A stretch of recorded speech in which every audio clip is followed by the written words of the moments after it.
नमस्कार दोस्तों, आज के इस वीडियो में हम बात करने वाले हैं फॉर्म ऑफ प्रेसिपिटेशन यानी कि वर्षण के रूप। वर्षण के जितने भी रूप हैं उन सभी के बारे में हम डिटेल से चर्चा करने वाले हैं। एनिमेशन वीडियो के माध्यम से भी उसको हम समझने वाले हैं। तो चलिए स्टार्ट करते हैं। दोस्तों, वर्षण के रूपों की हम बात करें तो 5 रूप हैं नॉर्मली हमको देखने को मिलते हैं। 5 तरह के जो वर्षण के रूप है वो देखने को मिलते हैं। उनमें सबसे पहला है स्नोफॉल, जिसको हम हिंदी में हिमवृष्टि या हिमपात के नाम से भी जानते हैं। देखिए, इस तरह से जो पूरी है धरती है वाइट हो जाती है और ऐसे जो दृश्य है आपको है जम्मू कश्मीर हिमाचल में स्नोफॉल आपको जनरली है वह सर्दियों में देखने को मिल सकता है। उसके बाद है स्लीट फॉल। स्लीट फॉल में क्या होता है, और स्लीट फॉल भी है विंटर सीजन में ही होता है। इसमें क्या होता है, छोटी छोटी बर्फ की जो गोलियां हैं वो बारिश की बूंदों के साथ गिरती है और ये बर्फ की गोलियां हैं इतनी ज़्यादा ठोस नहीं होती, बहुत मुलायम होती है। लेकिन जो स्नोफॉल होता है उससे थोड़ी ठोस होती है। उसके बाद है फ्रीजिंग रेनफॉल। फ्रीजिंग रेनफॉल में क्या होता है, इस तरह के देखिए दृश्य हैं, जो कांच की जो सिलाएं जैसे दिखने को मिलती है आपको, जो पारदर्शी सिलाएं हैं और बहुत ही तीखी ये होती हैं। आगे हम इसके बारे में भी हम बात करने वाले हैं, कैसे फ्रीजिंग रेनफॉल होता है, स्लिट फॉल कैसे होता है, स्नोफॉल कैसे होता है। फिर है रेनफॉल। देखिए, रेनफॉल तो सामान्य जैसे कि बारिश होती है, बारिश की बूंदें आती है छोटी छोटी, और उसमें न तो कोई बर्फ होता है न और कोई चीज होती है, सिर्फ पानी होता है। उसके बाद बात करें हम हेल फॉल। हेल फॉल में क्या होता है कि जो बर्फ की जो बूंदें होती है काफी ठोस होती है और बड़ी बड़ी भी होती है, और इस तरह की जो वर्षा को हम हिंदी में कहते हैं ओलावृष्टि। और ये सामान्यतः है गर्मी के सीजन में ही होती है, वर्षा ऋतु में होती है, गर्मी में होती है। इस तरह की जो वृष्टि है, ओलावृष्टि है। और रेनफॉल की हम बात करें तो देखिए, रेनफॉल 3 तरह के होते हैं। इनके बारे में हम पहले भी पढ़ चुके हैं। अगर आपने वो वीडियो नहीं देखा है तो डिस्क्रिप्शन में आपको लिंक मिल जाएगा कि जो रेनफॉल के अलग अलग टाइप्स होते हैं उनके बारे में हमने डिस्कशन किया था। अब यहाँ पे देखिए, हम और डिटेल से चर्चा करते हैं वर्षण के रूपों के बारे में। तो उनमें सबसे पहले हैं स्नोफॉल। स्नोफॉल हैं ये ज़्यादातर हैं जो ठंडे इलाके होते हैं वहीं पे आपको देखने को मिलता है, और ज़्यादातर सर्दी में ही देखने को मिलता है। और इसमें देखिए टेम्परेचर का महत्व काफ़ी ज़्यादा है।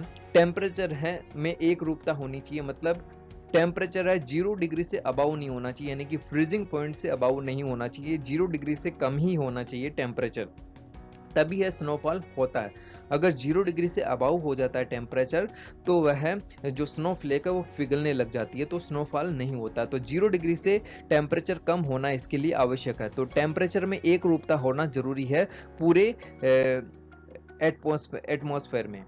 उसके बाद हम बात करें स्लिट फॉल की। देखिए, स्लिट फॉल में क्या होता है, जैसे कि देखिए ये स्नोफ्लेक है, स्नोफ्लेक हैं जब नीचे की ओर आती है तो यहाँ पे उनको एक छोटी सी पतली सी वार्म एयर यानी कि जो गर्म हवा की जो लेयर है उससे है उनको गुजरना पड़ता है, और यहाँ पे ये आती है तो ये पिघल जाती है।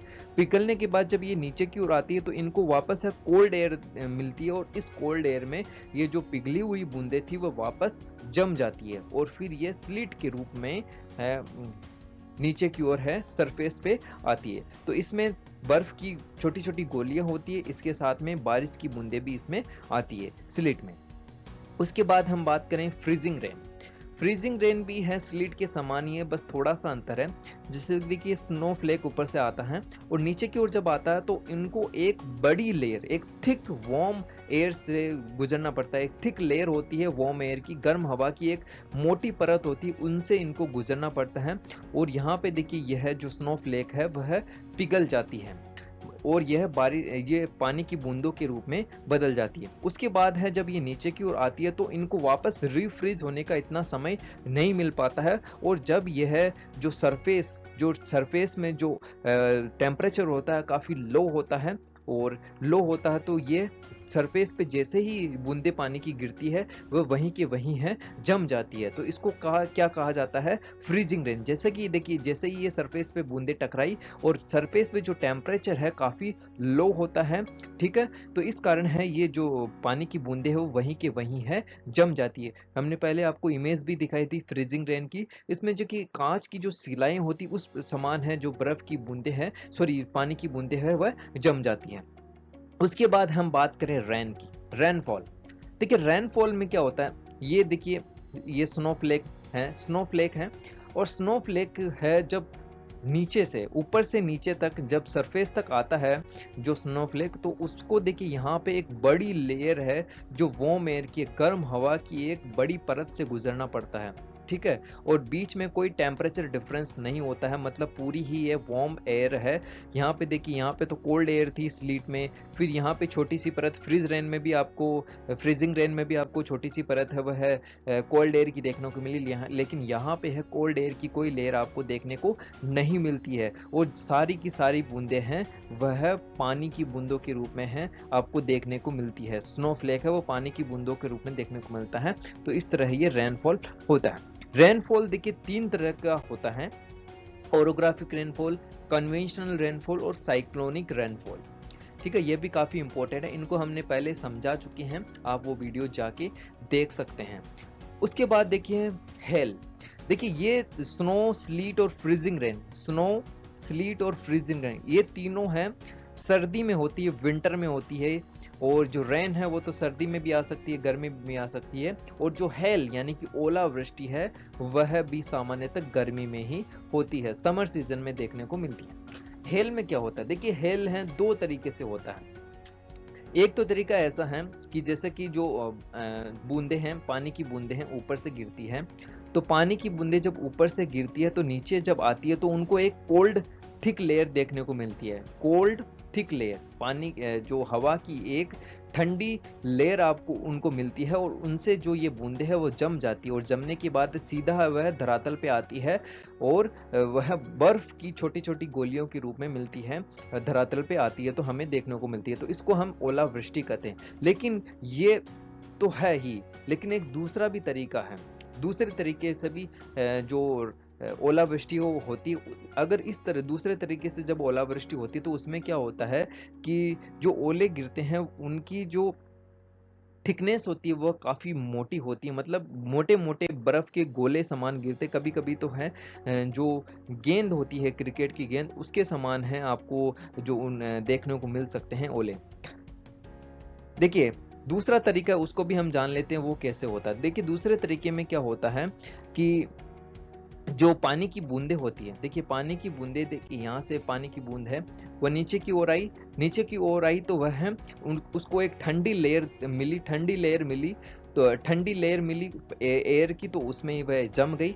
लेकिन एक हवा का झोंका आया और उसको वापस है ये ऊपर की ओर लेके गया तो यहाँ पे जो पानी की बूंदें थी वो इसके संपर्क में आने से वो भी जम जाती है। फिर यह वापस नीचे की ओर आती है, फिर वापस हवा का झोंका आया और ये इसको ऊपर लेके चला गया, फिर ये मोटी होने लगती है, फिर वापस नीचे आए और फिर वापस ऊपर को लेके चला गया हवा का झोंका।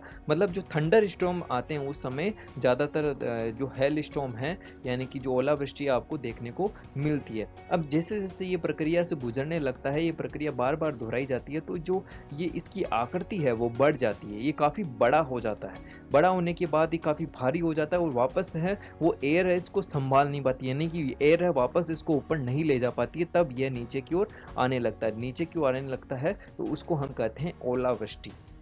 और ये सामान्यतः है गर्मी के मौसम में आपको देखने को मिलता है, सर्दी में है ओलावृष्टि नहीं देखने को मिलती है। सर्दी में वो होता है, वो स्लीट होता है, ठीक है, स्लीट है, उसको हम कहते हैं स्लीट। अब थोड़ा देखिए वीडियो के माध्यम से भी समझ लेते हैं। देखिए ये तो नॉर्मल जो बारिश होती है, नॉर्मल जो रेनफॉल होता है उसकी सिचुएशन है जिसमें सिर्फ और सिर्फ पानी की बूंदें आती है। लेकिन देखिए यह जो नॉर्मल रेनफॉल होता है इसमें देखिए 3 तरीके से हमें बारिश देखने को मिल सकती है। एक तो देखिए जो साइक्लोनिक रेनफॉल है, ठीक है, जो साइक्लोन के माध्यम से जो वर्षा होती है उसको हम साइक्लोनिक रेनफॉल कहते हैं। उसके बाद है एक ओरोग्राफिक रेनफॉल। ओरोग्राफिक रेनफॉल में क्या होता है कि जब जो पर्वत कहीं पे जो गर्म हवा के बीच में जो पर्वत आ जाते हैं, जो गर्म जो वेट एयर है उसके बीच में जो पर्वत आ जाते हैं, तो क्या होता है पर्वत के सहारे वर्षा होती है, उसको हम क्या कहते हैं ओरोग्राफिक रेनफॉल। और तीसरी होती है कन्वेंशनल रेनफॉल, उसमें सामान्यतः है वो सामान्य जो वर्षा होती है वही होती है कन्वेंशनल रेनफॉल। और इसका वीडियो हम बना चुके हैं, डिस्क्रिप्शन में लिंक मिल जाएगा, वो देख सकते हैं, ठीक है। अब देखिए ये आपको देखने को मिलेगा स्लीट, ये इस तरह से जो स्लीट है ये होता है। देखिए यहाँ से ऊपर से है जो स्नोफ्लेक आई और नीचे जो टेम्परेचर है वो थोड़ा कम है तो ये पिघल गई, और पिघलने के बाद है वापस जो टेम्परेचर उनको ज़्यादा और कम टेम्परेचर उनको मिलता है, और फिर है यह है स्लीट के रूप में नीचे हमारे धरातल पे आते हैं, मतलब छोटी छोटी बर्फ की बूंदों के रूप में धरातल पे आपको देखने को मिलता है।